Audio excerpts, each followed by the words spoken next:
Start with the one Group 1 winner in this field in Hinged with Lizzie. Well, Hinged has had a remarkable preparation. She's had 4 runs this campaign. She's run in 3 Group 1s. She's won one of them and she's placed in the other 2. She's just holding such great condition. Her last start in the Vinery, which was over the 1850 because it was run at Newcastle with the amended distance, she was excellent in the end, just getting beaten by Fangirl. She couldn't look in any better shape. She's really, really well. And I love horses that progress through their preparation. Does look well. What about Gypsy Goddess? We're told that the instructions will be to ride her a little more forward today, Katie. Yeah, I don't mind the instructions. Hopefully just a couple of pairs more forward. Midfield, I'd like to see her. She just got a little bit far back. I love the way that she hit the line behind Hinged and Fangirl in the Vinery Stud Stakes. The distance, I think, won't be an issue with her.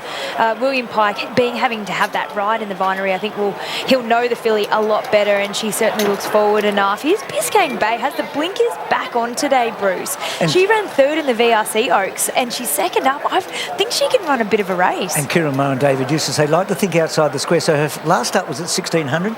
You've got to go back a long time since a horse has jumped up that way. Lizzie, Honey Creeper, so impressive last week. So impressive, wasn't she? And that Adrian Knox form has been really quite evident in Oaks finishes in years gone by. And we know she ticks the box of handling that really heavy track. She looked as though she was just skipping across the ground. And look how well she's come through the run. She looks so healthy. Her coat's gleaming. You can tell she's done really well in between races. You were taken with Lavilli? Yeah, I was. I thought she looked great. She's a horse that looks nice and fit. And Chris Lees is happy with the way that she galloped on Tuesday.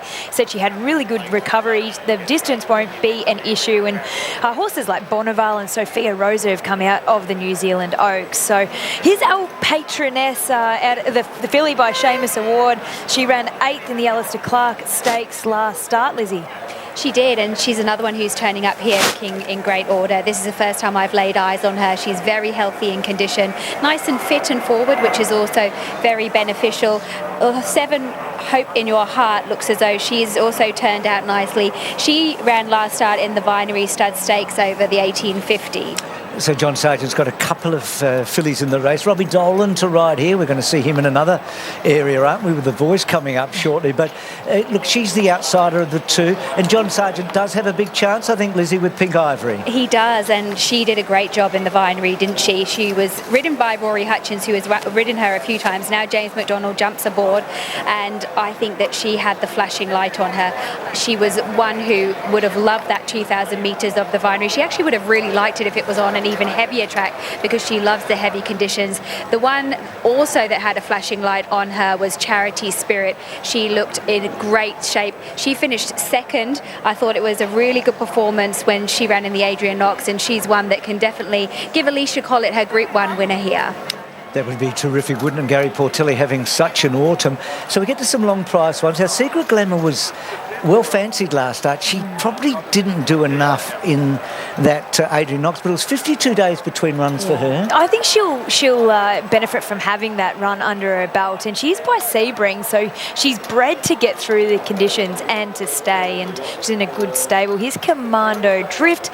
Pat Carey's won this race before with Gondokoro. Yeah, and Pat can win a big race here. Ethiopia springs to mind, of course, in the Derby, but look, it would be a shock, and you can see the prices there. And then Velvet Lady for John Ramsey and Grant Buckley, that would be something, wouldn't it, if they were to combine. And look, she's certainly not without a hope. Her form's good. She won her last 2 at the Beaumont track and at Scone, and she's showing a lot of upside. She's a Tarzino, and Morris Sentley's a Morris, and Richo's already told us earlier that he feels that this filly can run a decent race. She ran well in the Adrian Knox. Ben, off to you here. I think it'll become a little bit of a tactical affair. I think they should roll along, just being a Group 1 Oaks. You've got the likes of Hinged, who won't be too far away. Our patroness, I think, will push forward. Horses like Honey Creeper and Charity Spirit, I think that they'll push forward to be able to find a spot, but won't necessarily lead. So, yeah, hoping a few of them can put some speed on, because a lot of these chances get back in their races. Gypsy Goddess, of course, to be ridden a little bit more forward. It's a great starting position. Lizzie, hanging off this, who do you like in these Star Australian Oaks? Oh, not as confident as I was was in the previous race. I think that Hinged and Honey Creeper, who have been well supported, as you heard Ben mention, look the standouts as far as looks are concerned. They've just done really well through their preparations, especially Hinged. She's just glowing. She looks in absolutely perfect condition, and I love the improvement that Honey Creeper has made from that last start performance in the Adrian Knox into the Oaks, and that is always a proven recipe. So both of those fillies at the top of the market look perfect, and outside of that I would like to see a little bit of a move for Pink Ivory, because she's also turned out in great order. Well, speaking of Pink Ivory, Lizzie, thank you for that. John Sargent's with you, Emma. He is John Pink Ivory. She ran 5th in the Vinery. Tell us how she's come on since then. Yeah, she's done very well. Dropped back in distance for that race. Added plus of James McDonald on board today. The work's been super. I'm very happy with her. Your other runner, Gin Martini? That's the same. She missed a bit of work going in the Vinery, got in the worst going on the inside. She's won on the heavy. She's got a good draw and hopefully a good chance. You've had great success in this race. Let's flash back to 2015 where Gust of Wind was victorious over a little horse called Winx. Yeah, that was a great day.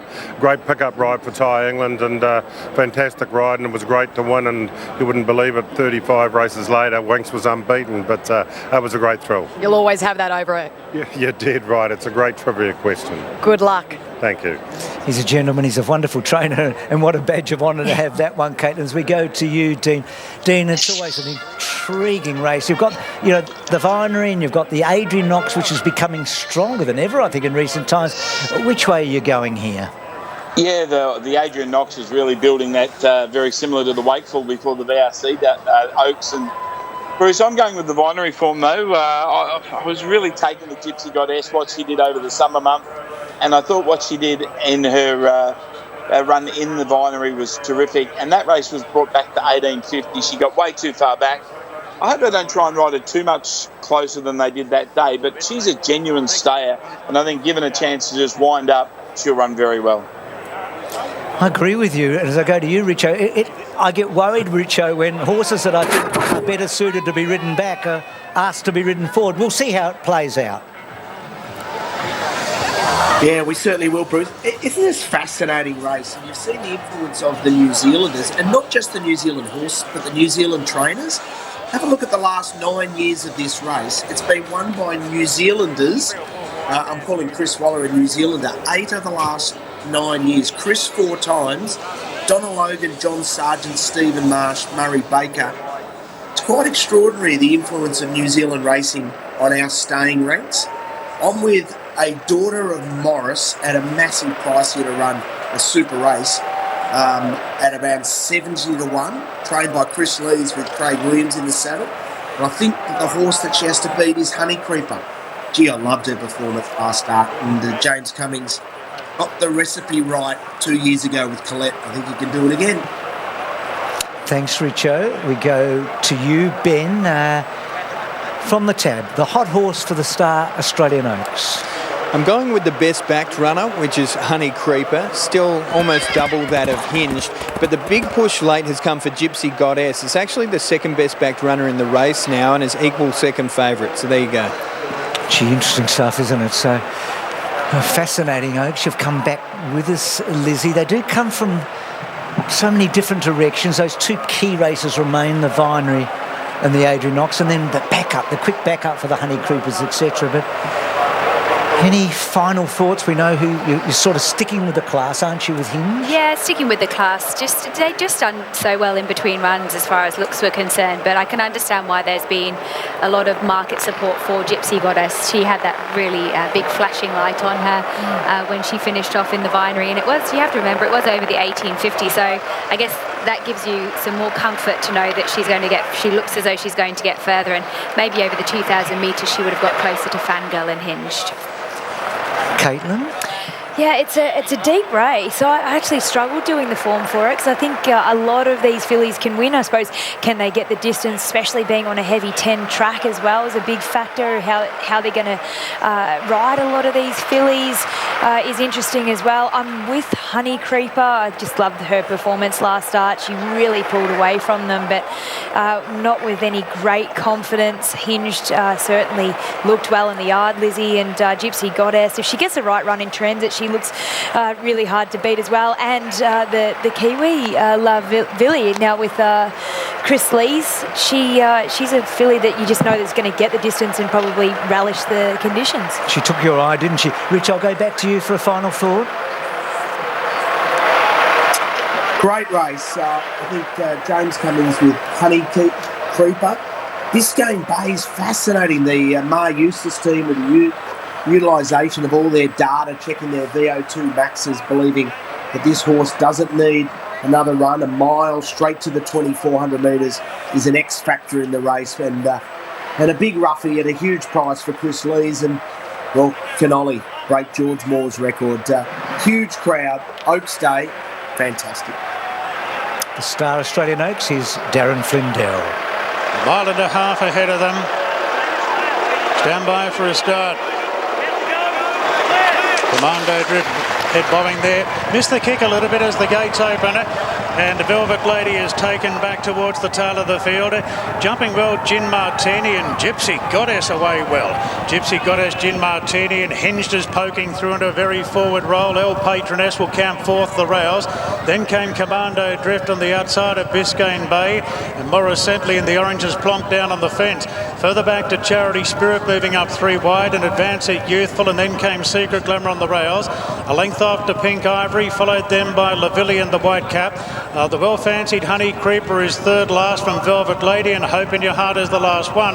Commando Drift is coursing a little bit wide and moved up on the outside of Gin Martini, and the pair go stride for stride approaching the mile crossing mark, and Gypsy Goddess Pike's got her into a terrific spot up on the outside of El Patroness, followed by Charity Spirit, still caught deep on the outside of Hinged, and going up the inside is Morris Sentley. A length and a half then to Biscayne Bay, two off to Secret Glamour, who races on the inside of the Grey Youthful. They're followed by Pink Ivory from Lavilli, Honey Creeper, Velvet Lady, and Hope in Your Heart is the last one. Working down the back section of the course, and Gin Martini is the front runner by a half length on Commando Drift. Well, Patroness is travelling pretty strongly in third. On the inside of Gypsy Goddess, then Charity Spirit on the three wide path from Morris Sentley.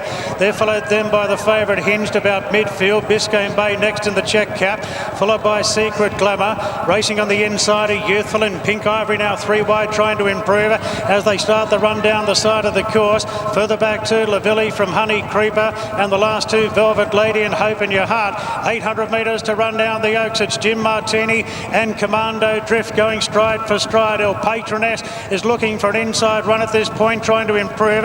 Gypsy Goddess peeling out, and Pike starts his run on the Queenslander, followed by Velvet Lady, Hinge, wide out Biscayne Bay. Then came Secret Glamour, then came Pink Ivory. Now Honey Creeper, Bowman's getting right to the outside as they come up to the turn. Gin Martini leads for home from El Patroness, has come off the fence to issue a challenge. Gypsy Goddess, the outside, is trying to sustain the run. 3 lengths clear from Hinge, and Honey Creeper gives away a big start as El Patroness at the 200 beat off Gin Martini. Gypsy Goddess is just grinding away. El Patroness going boldly with 100 metres to run. El Patroness extending the lead on Gypsy Goddess, and here's a big one in the Australian Oaks for El Patroness. Fidamia Lane won it easily from Gypsy Goddess. Gin Martini third, Hinge fourth, followed by Biscayne Bay, then Honey Creeper, followed by Lavilli. A gap back to Secret Glamour from Pink Ivory, then Youthful from Hope in Your Heart, Morris Sentley, Velvet Lady, Charity Spirit, and Commando Drift was last to finish. Well, she showed so much promise, this filly. Alistair Clark sort of was a little bit maybe of the head scratch, and a lot of us probably jumped off of there. Gypsy Goddess looked to have her chance. Gin Martini's the big surprise of the race. But in the end, Caitlin, to be honest, it was from the furlong home, there was only one filly, wasn't there? Absolutely. She was the only one really on under double wraps, Lizzie, on the corner, wasn't she? She just looked like she had this race won a long way out. And look, she's bred to run the trip. And we saw that last preparation where she sort of went through the grades heading towards an Oaks, and it all came a little bit quick for her, but that's where Danny O'Brien is just a master at being able to just stop a preparation and bring them back and bigger and stronger, and she's won really with authority. Yeah, you called it at the top of the straight. You said they're not going to get past El Patroness, and that's exactly what happened. You looked across to Gypsy Goddess, and Bruce, you were right when you said that she probably was ridden a little bit close for her. It maybe took away the end of her race, and I think that you can sometimes overdo it when you change tactics. Yeah, no, that's how she still run very well. Honey Creeper came from such a long way back and made good ground. Hinge has run her normal race. Jim Martini's the shock, isn't she, of the race? But it was a dominating win. She beat the boys in the superimpose. She went on an Oaks path. They pulled her up after the Wakeful. So they kept her for this, and her early autumn form was a little unlucky. You know, she was a bit stiff one day at Caulfield, and she's run some terrific races. But this was a dominating win. Seamus Award continues to be quite a remarkable side, doesn't he? Absolutely, and he sires horses that can run over, well, pretty much most distances, but a mile plus is definitely his pet sire distance, and he was a fantastic horse himself. And Damien Lane being able to win an Oaks here today as well. Obviously, he's riding in a purple patch after riding in Dubai and having such a great time on the world stage, but good to see him back here riding winners. Yeah. So 24 Group 1s for him, and not the first in Sydney. He's had a great record here, and for Danny O'Brien, he gets a 22. So they're big players in this great sport. So El Patroness for